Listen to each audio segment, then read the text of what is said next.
সালামু আলাইকুম এভরিওয়ান। আজকে আমরা 2 পাউন্ডের একটি স্পঞ্জ কেক তৈরি করব। প্রথমে আমরা শুকনো উপকরণগুলো চেলে নিব। ময়দা আর বেকিং পাউডার ফার্স্টে চেলে নিব, আমরা সুন্দর করে চেলে নিতে হবে।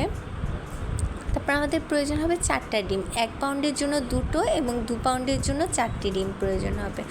আমরা 4টি ডিম ফেটে নেওয়ার পরে হলুদ বর্ণ হলুদ যে কুসুম অংশটা ওটা আমরা আলাদা করে নিব, যেন সাদা অংশের সাথে কোনো হলুদ অংশ মিক্সড না হয়ে যায়। সেজন্য আমরা আলতো করে হলুদ অংশটা তুলে নিতে হবে।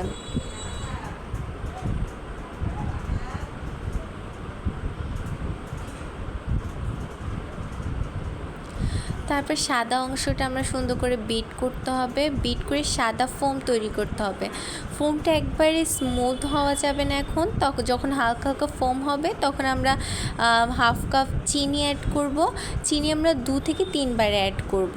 অল্প অল্প করে দিয়ে সুন্দর করে বিট করে নিতে হবে। বিট করার পর এমনভাবে বিট করতে হবে যেন বিটারটা উঠানোর পর এই ফোমটা যেন আপনি একটু খাড়া খাড়া হয়ে থাকে, বা 4 লিখলে বা 8 লিখলে সম্পূর্ণ বিটারটা একসাথে হবে না। আমাদের বিটটা ছড়ে যাবে না, যা লিখবেন তাই লেখা উঠবে। এমনভাবে আপনাকে বিটটা করতে হবে।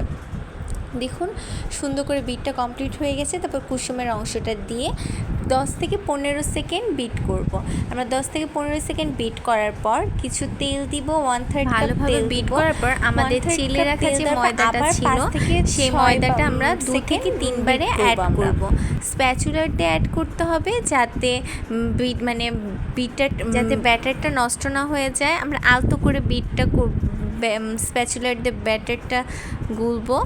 2 থেকে 3 বারে ময়দাটা দিতে হবে। তারপর আপনি যেই ফুড কালারটা ইউজ করতে চাচ্ছেন আপনি অলওয়েজ ওই ফুড কালারটা দিবেন। দেওয়ার পর আবার আলতো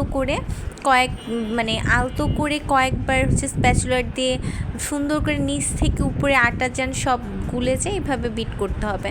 তারপর আমরা কি করব, ফুটন্ত গরম পানি নিতে হবে। ফুটন্ত গরম পানি 1 টেবিল চামচ অ্যাড করবেন। তারপর আবার স্প্যাচুলার দিয়ে আলতো করে নাড়তে হবে। তারপর আমরা এই ব্যাটারটা একটি মোল্ডে দিব। মোল্ডে দেওয়ার পর ওটা ওভেনে দিতে হবে। উপর নিচে পাওয়ার 185 ডিগ্রি 30 মিনিট থেকে 35 মিনিট দিলে ইনশাআল্লাহ আপনার একটা পারফেক্ট স্পঞ্জ কেক হবে। দেখুন স্পঞ্জ কেকটা কতটা নরম হয়েছে, আলহামদুলিল্লাহ। পারফেক্ট স্পঞ্জ কেক নিতে এই রেসিপিটি ফলো করুন।